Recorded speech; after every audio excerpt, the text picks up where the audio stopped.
ఉన్నత పిలుపును నిర్లక్ష్యపరచక నీతో నడుచుటే నా భాగ్యము.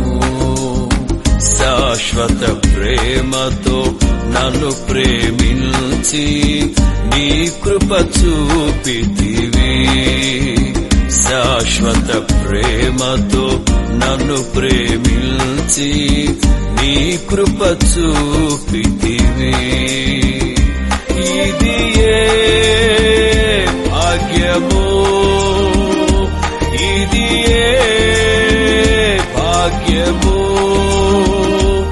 ఇది ఏ నా భాగ్యము.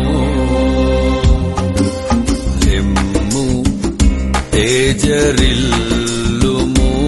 అని నన్ను ఉత్తేజపరచిన